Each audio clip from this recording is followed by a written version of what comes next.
The gavel of Seoul's underworld fell the night Zuri Adami was handed over to settle her father's debt, not to one man, but to two. Identical faces, one throne, twin mafia kings bound by a secret no outsider was ever meant to witness. When Kang Min-ho stepped closer, his fingers gently lifted her chin. Before she could pull away, he pressed a slow, unexpected kiss against her lips. It lasted only a heartbeat, yet it stole the air from her lungs. As he leaned to her ear, his voice dropped to a dangerous whisper. "You will have both of us tonight." The words shattered everything she thought she knew. Fear tightened around her heart, yet beneath it stirred a forbidden curiosity she couldn't explain. Trapped between two ruthless brothers, Zuri was about to discover that the greatest danger wasn't the mafia, it was the irresistible bond pulling her toward them. Before you go 1 second further, smash that like button, drop a comment telling me which twin you'd choose, and subscribe so you never miss what happens next. Turn on notifications, because this story only gets darker, more dangerous, and far more unforgettable from here. Your support keeps these stories alive. Don't scroll past without leaving your mark. The ballroom of the Kang Tower glittered like a cage made of gold. Chandeliers threw fractured light across marble floors polished to mirror sheen, and every guest in that room wore silk stitched with old money and older secrets. Zuri stood at its center in a borrowed gown, her wrists bare where handcuffs should have been, because in this world, paperwork was the same as chains. Her father's gambling debt had a price tag, and the price tag had a face. Two faces. Identical, cold, terrifyingly beautiful. Kang Min-ho circled her first, silent, assessing, his hands clasped behind his back like a man inspecting a business acquisition rather than a woman. His twin, Kang Tae-ho, stood in the shadow of a marble pillar, arms crossed, eyes narrowed like he was deciding whether to be merciful or cruel. Neither brother smiled. Zuri lifted her chin anyway. She would not shake in front of men who thought they owned her, no matter how her stomach twisted with dread. Min-ho stopped in front of her, close enough that she could smell cedar and gun oil beneath his cologne. "Do you know why you're here?" he asked, voice low, controlled, each word measured like a blade. "My father's debt," she said. "You bought me like furniture." "No," Tae-ho said from behind her, and she startled at how silently he'd moved across a room full of watching eyes. "We inherited an obligation. What we do with it is our choice, and choices are the one thing men like us never share easily." "And your choice?" she demanded, hatting the tremor that betrayed her voice. The brothers exchanged a look only twins could share, an entire conversation compressed into half a second of shared history. Min-ho answered for both of them, his jaw tight. "You stay, under our protection, under our name. Nothing happens to you that you don't choose for yourself." The next day, Zuri woke in a penthouse suite larger than her childhood home, sunlight pouring over silk sheets she hadn't chosen and hadn't asked for. A woman in a black suit knocked once before entering, an assistant, not a guard, though the distinction blurred easily in a house like this one. "Mr. Kang and Mr. Kang are expecting you for breakfast," she said, as if that sentence made any sense at all in a normal life. Zuri dressed slowly, buying herself time to breathe, to remember who she'd been before last night rearranged everything. She was not naive. She understood the arithmetic of power, had watched her own father lose everything to men who smiled while they ruined him. Two brothers, one empire, one debt, and apparently one woman caught squarely between them. She walked into the dining room already armed with defiance, because defiance was the only thing she had left to call her own. Breakfast was silent until Tae-ho set down his coffee cup with deliberate precision, the sound sharper than it should have been in the quiet room. "You're not eating," he observed, not quite a question. "I'm not hungry," Zuri lied, staring at the untouched plate in front of her. Min-ho's eyes flicked up from his tablet, sharp and assessing in a way that made her skin prickle. "You haven't eaten since yesterday? That wasn't a request." His voice carried the same unbending authority she imagined he used to close billion-dollar deals, and something in his tone, not quite gentle, not quite cruel, made her pick up her fork despite herself. She hated that it worked on her. She hated more that Tae-ho watched her take the first bite with something like relief, crossing his usually unreadable face, gone as quickly as it had appeared. Later that morning, a tour of the penthouse revealed just how enormous her new cage truly was. A private gym, a screening room, An entire wing she was told belonged to neither brother, reserved, apparently, for guests who never came. She wondered how many other women had walked these halls before her, and hated the sharp twist of something ugly and possessive in her own chest at the thought. She found the library by accident, drawn by floor-to-ceiling windows overlooking the Han River, sunlight catching on water the color of hammered steel. She hadn't expected either brother to follow her there, but Tae-ho did, leaning in the doorway like he had nowhere else in the world to be, though she knew full well he ran half a shipping empire before noon most days. "You don't have to guard me," she said without turning around, watching the river instead of him. "I'm not guarding you." A pause, long enough that she almost turned to check if he'd left. "I'm making sure you don't feel alone in a house full of strangers who all answer to me and my brother, and none of whom you can trust the way you should be able to trust the people around you." She turned then, searching his face for the lie hidden somewhere beneath the words. She didn't find one. That unsettled her far more than any threat could have, because it meant this danger wasn't the kind she knew how to run from. That evening, Min-ho found her on the terrace, wind pulling loose strands from her braid, city lights sprawled beneath them like scattered, indifferent stars. He didn't speak at first. He simply stood beside her, close but not touching, watching the same skyline she watched, as if he too was searching it for answers he didn't have. "My brother and I don't share easily," he finally said, voice rough with something like confession. "Not businesses, not territory, not people. Since we were children, everything came down to whose was whose, and God help anyone who confused the line." "Then why?" she started, but he cut her off gently. "Because the first time I saw your photograph in that debt file," he interrupted, voice rough, eyes fixed on the horizon rather than on her, "something in me refused to let anyone else claim you, even him." He glanced sideways, and for just a moment the mask cracked entirely. "That terrifies me more than any enemy I've ever faced in this business." A few days later, rumors reached her through the staff, hushed conversations that stopped the moment she entered a room, whispers that the Kang twins had never shared anything in 30 years. Not toys as children, not power as men, not so much as a car or a driver, without dividing the territory in half first. The fact that they now shared a roof with her, that they'd rearranged entire security rotations just to keep both sets of eyes on her at all times, was, according to the housekeeper who'd worked for their late mother, entirely unprecedented in the family's history. Yuri didn't know whether to feel like a prize being fought over or a war about to happen inside these marble walls. Both brothers were careful never to touch her without permission, always asking with their eyes before their hands moved an inch closer. But their eyes, their matching, dangerous eyes, never once stopped tracking her, whether she stood at the window or sat across the room pretending to read.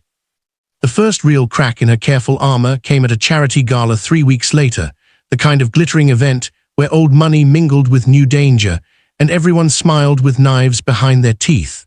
A rival heir, Seo Junwoo, cornered her near the bar, his hand grazing her waist as he leaned in too close, murmuring compliments soaked in something far more dangerous than flattery. Yuri stepped back instinctively, but before she could find the words to put him properly in his place, a shadow fell over them both. Min-ho's hand closed around Junwoo's wrist, not violent, just absolute, the kind of grip that ended arguments before they started. "She's not part of tonight's negotiations," he said, voice pleasant enough for the watching crowd. Lethal enough that Junwoo's face drained of color instantly. Across the room, Tae-ho was already moving, expression carved from stone, and Yuri realized with a jolt that struck somewhere beneath her ribs. Both brothers had crossed a crowded ballroom for her at the exact same moment, without a word exchanged between them, moving like a single organism split into two bodies. Later that night, back at the penthouse, the brothers' careful composure finally cracked wide open. "You let him touch her," Tae-ho snapped, packing the length of the living room like a caged animal. "I stopped him," Min-ho shot back, low and furious, hands curled into fists at his sides. "The moment his hand moved, I was already crossing the room. What more did you want from me?" "Not fast enough," Tae-ho said, though even he seemed to hear how unreasonable the words sounded once spoken aloud. Yuri stood frozen in the doorway, watching two of the most feared men in Seoul unravel completely over her safety, over a single hand on her waist that had lasted less than 3 seconds. "Stop," she said quietly, and both men turned toward her voice like it was the only sound in the world worth hearing. "I'm not a territory line. I'm not something to fight over like a shipping route or a city block." Taeho crossed the room first, voice suddenly gentle in a way that made her chest ache. "You're not a territory line. You're the only thing either of us has ever agreed on without a single argument, and that scares us both more than we know how to say." At the end of the week, something had shifted between the three of them, subtle, dangerous, undeniable, a current running beneath every interaction that none of them named aloud. Minho started leaving books on her nightstand, novels she'd mentioned once in passing weeks earlier that he apparently hadn't forgotten. Taeho began walking her through the private garden each morning before business calls consumed his entire day, silent company that asked absolutely nothing of her except her presence. She caught herself waiting for those small rituals with an eagerness that frightened her. She caught herself smiling before she remembered she wasn't supposed to want any of this. Not the cage, however gilded it had become, and certainly not the two men who had built it around her with such careful, patient hands. The following morning, a courier delivered a single white envelope addressed to Yuri with no return name, no explanation, nothing but her name written in a careful, unfamiliar hand. Inside, a photograph of her mother's grave in Lagos and a message written in Korean and English both, "Everyone you love is reachable. Remember whose protection you refused." Her hands shook violently as Taeho took the letter from her trembling fingers, his jaw tightening to stone as he read it twice. Minho read it over his brother's shoulder, and for the first time since she'd arrived, Yuri saw real fear flicker behind his controlled eyes, not for himself, never for himself, but entirely for her. "Who sent this?" she whispered, voice barely audible over the pounding of her own heart. "Someone who wants us weak," Minho said, folding the letter with deliberate care, as if handling it gently might keep the threat contained. "They just made a very costly mistake in thinking either of us would ever let you become collateral." Security tripled overnight, an invisible net drawn tight around every entrance and exit of the building. Cameras multiplied in corners she hadn't noticed before. Rotations changed. A driver who never left her side, not even to buy coffee, followed 3 paces behind wherever she walked. Yuri chafed against the sudden cage, feeling the walls close in tighter than they ever had, but she noticed something new in the brothers' behavior, less rivalry, more coordination, as if the threat against her had fused 2 separate storms into a single force aimed entirely outward, never at each other. "You didn't have to do all this," she told Taeho one evening, watching him personally check the window locks of her room for the second time that night, methodical and unhurried. He didn't look up from the latch. "I did. I would burn this entire city to the ground before I let anyone within a mile of you. That's not a threat, Yuri. It's simply the truth of what you've become to men who never expected to need anyone this much." A few days later, the pressure of fear and proximity finally collided in a way none of them could have planned. A storm rolled violently over Seoul, thunder rattling the penthouse glass in its frames, and the power flickered out entirely during a particularly vicious gust that shook the whole building. Yuri, unused to the dark of an unfamiliar house, found herself gripping the hallway wall in blind panic when a hand caught hers, steady, warm, achingly familiar, already after only weeks. "It's me," Minho murmured against the darkness. In the flash of lightning that followed, illuminating the hallway for one brilliant second, she saw Taeho appear from the other direction, both of them drawn to her like the storm itself had summoned their instinct to protect above every other instinct they possessed. They ended up in the living room together, candles lit against the darkness, rain hammering relentlessly against the windows like something trying to get in. Yuri sat on the floor between 2 men who terrified the entire underworld of Seoul, and for the first time she let herself admit, quietly, privately, in the safety of her own thoughts, that she didn't feel afraid of them anymore. She felt safer, sitting between them in candlelight, than she had felt in years of standing alone. "Tell us something true," Taeho said suddenly, breaking the comfortable silence. Something you've never told anyone else in your life." She hesitated, watching the candle flames dance, then let the words fall before she could stop them. "I used to pray for someone to want me for more than what I could give them, for my body, my usefulness, my silence. I stopped believing that kind of wanting existed anywhere in this world." Minho's voice was rough when he finally answered, roughened by something that sounded dangerously close to heartbreak. "We don't want you for what you can give us. We want you because the moment we saw you, everything else in both our lives went quiet for the first time since we were children." Tiho nodded once, unable to add words to something that raw, that true, his throat visibly working around emotion he rarely allowed himself to show. Zuri's chest ached with a longing she didn't have adequate language for, not yet love, not something she was ready to name, but its dangerous, trembling beginning all the same. The candlelight flickered against three faces, caught in a silence too full to break with anything less than absolute truth. That same night, the confession came the way storms always do, suddenly, and impossible to outrun once it arrived. Zuri didn't remember deciding to lean forward. She only remembered Minho's hand cradling her jaw with a reverence that startled her completely, and Tiho's palm settling warm against the small of her back, steady, grounding, asking permission, without a single spoken word between them. "Tell us to stop," Minho whispered against her temple, voice unsteady in a way she'd never heard from him before, "and we will, both of us, right now without question." She didn't tell them to stop. The candles burned low and eventually out. The storm outside raged on for hours, unaware and uncaring of what unfolded within those walls.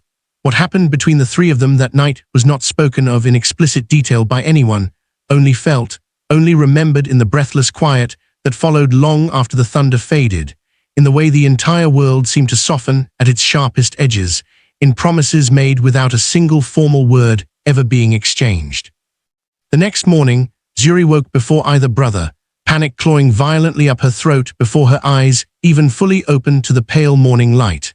She had let herself want two men who owned her debt, who could discard her the moment the danger passed or the novelty of her faded into something ordinary. She had broken every rule she'd carefully built over years just to survive men exactly like them. She dressed in silence, grabbed only what fit into one small bag, and slipped out through the service elevator before the sun fully rose over the Han River, telling herself with every trembling step that it was safer this way, safer for her heart, if for absolutely nothing else in her life. Minho found the empty room first, the bed cold, her few belongings gone. His shout brought Tiho running down the hallway barefoot, and for one terrible, suspended moment, the brothers feared the very worst, an enemy inside their own walls, a kidnapping executed under their noses. Blood spilled while they slept. Then the head of security reported the service elevator footage, and the truth hit harder than any bullet could have. She'd left entirely on her own, walked away from them by choice. "She's scared," Tiho said, voice tight with something between fury and grief. "Then we go find her," Minho snapped, already moving toward the door, car keys gripped white-knuckled in his fist. "We don't lose her to fear when we survived so much worse than fear just to reach this point with her." They tracked her to a small guest house near Incheon, close enough to the airport that her intention was obvious even before they knocked on the weathered door. Zuri opened it and froze, torn between the urge to run again into the grey morning and the traitorous relief flooding her chest at the sight of them both, windswept and clearly desperate, standing on a stranger's doorstep like men who'd crossed the entire city on nothing but raw instinct and fear of losing her. "You don't get to disappear," Tiho said, voice breaking audibly on the last word. "Not from us, not after everything, not without at least telling us why." "I panicked," she admitted, eyes filling with tears she couldn't hold back any longer. "I thought, once it happened, once I gave you both that much of myself, you'd realize I was never really yours to keep properly, that I was just a debt paid off in the worst, most humiliating way imaginable." Minho stepped closer, cupping her face between both hands like something impossibly precious he'd been terrified of losing forever.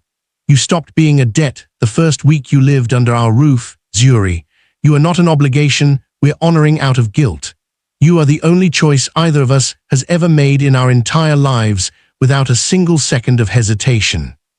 Taeho took her hand gently in both of his. "Come home, not because you owe us anything at all, because we're asking you to freely, and we'll keep asking for as long as it takes you to believe us."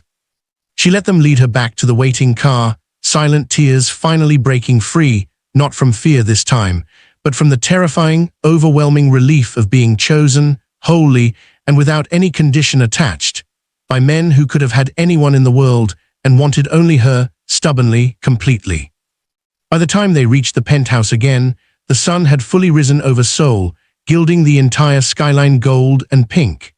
Zuri stood at the terrace railing between the two brothers, their shoulders bracketing hers like a promise neither of them needed to speak aloud anymore, a silence that finally felt like peace rather than tension.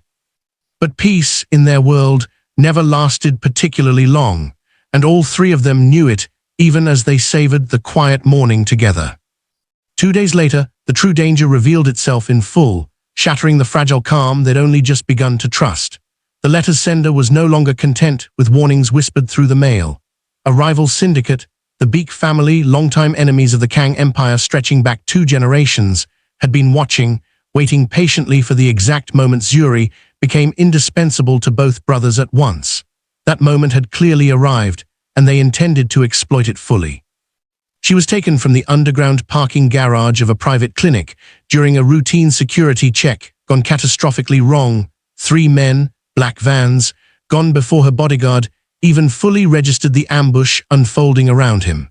When Min-ho received the call informing him what had happened, the phone very nearly shattered in his white-knuckled grip. Taeho arrived at the penthouse within minutes of the call, face white with a fury Zuri had never once witnessed in the months she'd known him. "Beek Do-hyun," he said, voice like ice cracking under enormous pressure. "This has his signature written all over it. He's wanted our territory for a decade, maybe longer. He finally found the leverage he's always needed." Min-ho was already pulling up security footage on 3 separate screens. Hands shaking with barely restrained violence, he was struggling not to unleash on the nearest wall. "If he touches one single hair on her head."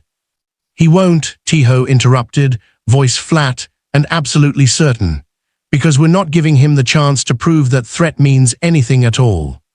Within the hour, every soldier the Kang Empire commanded across the city had been mobilized, phones ringing in a dozen districts simultaneously. In a warehouse across the city, cold and echoing with the sound of dripping water, Zuri sat bound to a metal chair, chin lifted despite the terror pounding relentlessly through her veins. Beek Do-hyun circled her slowly, savoring every second, satisfaction curling his mouth into something closer to a sneer than a smile. The twins finally found something they'd burn the entire world for, he mused aloud, almost to himself. How poetic that it's a woman with no family left in this country to save her, no leverage of her own to bargain with. "They're coming," Zuri said, voice steadier than she actually felt inside. "And when they get here, you'll wish more than anything that you'd never laid a hand on me." Do-hyun only laughed, low and unbothered. "I'm counting on them coming, sweetheart. That's precisely the trap I've spent months setting." That night, Min-ho and Taeho moved through Seoul's underworld like twin storms colliding into one, calling in decades of debts, favors, and old fear. The Kang name still commanded even from men who'd rather have stayed neutral. An informant deep inside the Beek organization finally cracked under the particular pressure only the twins knew how to apply, giving up the warehouse location on the industrial edge of the city, near the old shipping docks their family had once controlled outright. "If this is a trap," Taeho said grimly as they loaded weapons into the convoy under cover of darkness, "then we spring it entirely on our own terms, not his." Min-ho's eyes were flat, lethal, focused entirely on the mission ahead. "Let him try to hold what's mine for even one more hour. I want to watch him personally learn exactly how that mistake ends for men who make it." The assault on the warehouse happened fast and brutal, precision honed over years of controlling a violent world. Kang soldiers breaching from 3 separate sides at once, while Min-ho and Taeho went straight through the front entrance, unwilling to wait 1 second longer than absolutely necessary. Gunfire echoed violently through the steel rafters overhead. Do-hyun's men fell back room by room, hopelessly outmatched and outnumbered by an empire defending something it refused, categorically, to lose. Zuri heard the chaos erupting before she ever saw them, heard Minho's voice tear through the warehouse calling her name with a desperation that cracked his usual iron composure completely wide open for anyone listening to hear. Du-hyun grabbed her roughly by the arm the moment the door burst open in a spray of splintered wood, pressing a gun hard against her temple as both brothers froze mid-step, weapons raised, breath caught painfully in their throats. "One more move," he snarled, voice cracking with desperation of his own now, "and I end the only thing that ever made the great, untouchable Kang twins bleed for anyone." "Let her go," Taeho said, voice deadly calm despite the visible storm raging behind his eyes. "This ends with you tonight, not with her. It was always only ever going to end with you." Minho's gaze locked with Zuri's across the warehouse floor, a silent promise passing between them in an instant. "Trust me." She did. In the split second Du-hyun's attention flicked involuntarily toward Taeho's voice, Zuri drove her elbow back into his ribs with every last ounce of strength her fear had given her, twisting free just enough to matter. Minho's shot rang out half a heartbeat later, precise and final, and utterly without mercy. Du-hyun crumpled to the concrete floor, and the entire warehouse fell into a silence far louder than any of the gunfire that had come before it.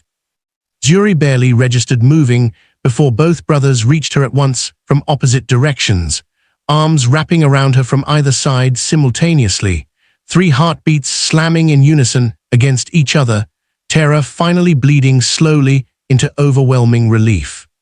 "I thought," Zuri's voice broke completely against Taeho's chest, unable to finish the sentence. "We know," Minho murmured into her hair, his hand fisted protectively at her waist, as though letting go even an inch might mean losing her all over again. "We are here now, you're safe now, it's finally over, all of it." For a long, suspended moment, none of them moved an inch, standing together amid the wreckage of a war fought entirely for her sake. 3 survivors clinging tightly to the proof that they'd somehow made it through to the other side. Outside, sirens wailed faintly in the growing distance, but inside that ruined warehouse, the only sound that mattered to any of them was the slowly steadying rhythm of 3 hearts finally beating in sync again. A week later, with the Beak organization entirely dismantled, and the Kang Empire's dominance secured beyond any further question, life in the penthouse settled into something Zuri had genuinely never dared imagine for herself before, not merely safety, but real, undeniable belonging in a place she'd once believed was only ever meant to be her cage. Both brothers had changed in ways subtle and clearly permanent, softer with her, fiercer for her, no longer men divided quietly by rivalry, but fully united now by devotion. Neither had expected to feel this deeply. One evening, as the sun set gold over the Han River exactly as it had the night everything began, Minho knelt slowly in the garden Taeho had walked her through every single morning for months, a small velvet box resting in his open palm, his brother standing quietly just behind him, present as always. "We talked for a long time about how to do this properly," Minho said, voice unsteady in a way Zuri had genuinely never heard from him before, not once. "Turns out there's no manual anywhere for 2 men loving 1 woman completely and equally. So we're simply going to tell you the truth instead, exactly as it is." Taeho stepped forward, kneeling carefully beside his twin brother in the fading light. "We don't want a life where either of us has less of you than the other. We want a life where you never once doubt that you're wanted, fully and completely, by both of us, for every single day of the rest of it." Zuri's hands trembled violently as Minho opened the small box, 2 matching rings inside, identical bands engraved with the exact same words in both Korean and English. "Chosen, not owed." "Marry us," Taeho said simply, without pretense. "Not because of any debt, not because of the danger we survived together, because somewhere between the storm and the war fought entirely for your safety, you became the only home either of us has ever genuinely wanted to return to every single night." Tears spilled freely down her cheeks as she nodded, unable to find any words steady enough to properly match the enormity of the moment unfolding around her. 6 months later, the wedding took place on that very same terrace where Min-ho had first confessed the truth, beneath a stormless, clear sky. Zuri wore white, flanked by two men who had once been feared across an entire city and now stood trembling like nervous boys in front of the only person who'd ever made them feel completely whole. Vows were exchanged in a ceremony unlike anything Seoul high society had ever witnessed before, unconventional, entirely unapologetic, and undeniably, permanently real in every sense that mattered. The city lights sparkled softly below the terrace as she became, officially and irrevocably, theirs, and they, just as completely and without reservation, hers alone. 1 year later, laughter echoed warmly through the penthouse halls that had once felt like nothing more than a gilded cage and now felt simply, wonderfully like home in every sense of the word.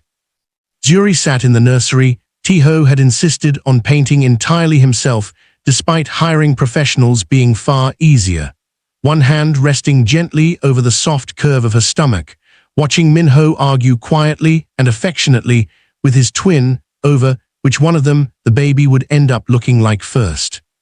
"She'll have your stubbornness either way," Zuri said, smiling as both men turned toward her at exactly the same moment, identical expressions of pure devotion crossing two identical faces she'd come to know better than her own. They came to her together, as they always did now, not in rivalry any longer, but in complete unity, two hearts that had learned, against every terrible odd the underworld could possibly throw at them, to beat entirely for one woman and the life they'd carefully built together beyond fear, beyond danger, beyond the weight of an old debt that had somehow become the greatest gift any of them had ever received. Love, in the end, had not divided them the way everyone once assumed it eventually would. It had made all three of them whole.